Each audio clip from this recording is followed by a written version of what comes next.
I'd just like to tell you a true story, right? This is what it's like living in London nowadays. In fact, it's the same everywhere, really. What I hate is the hard sell. You know, you get the hard sell, right? I got it the other day. You know when people ring you up and say, you know, do you want to combine the gas with the electric, right?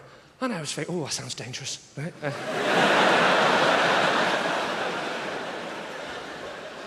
I hate the hard sell. It's horrible, isn't it?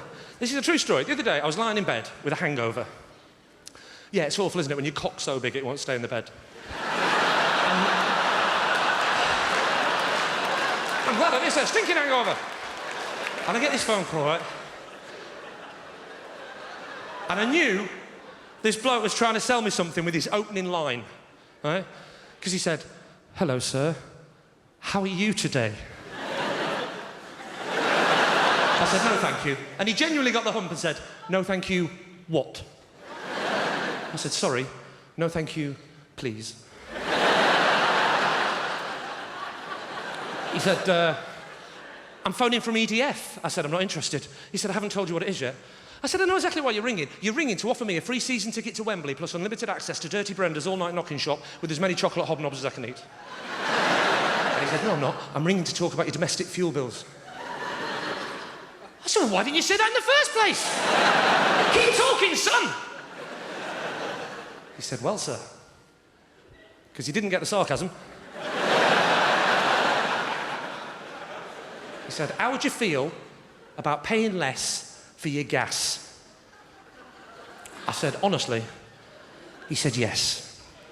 I said, "I reckon I'd feel exactly the same, but I'd be paying less for me gas."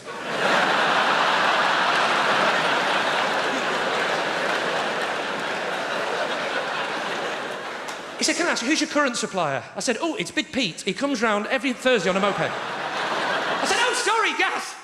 I thought you meant electricity."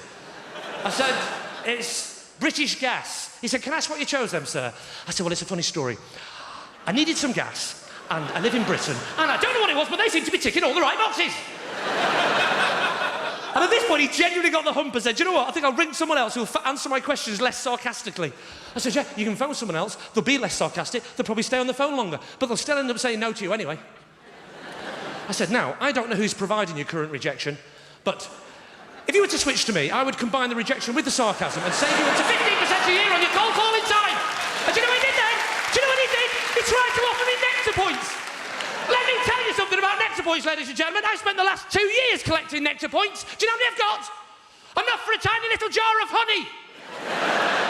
I'd be better off collecting bloody nectar.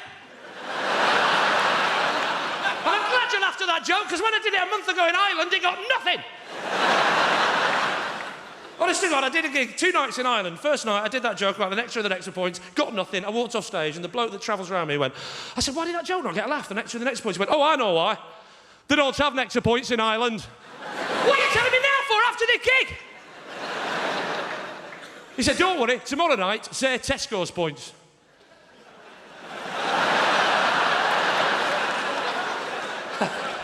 Do you know what? I don't know what's worse. The fact that he suggested that, or the fact that half of you are now looking at me going, "Well, Lee, what happened? Did it work? What's that?" Don't leave us hanging, Lee. Did it work? What about niggle points? Astor points?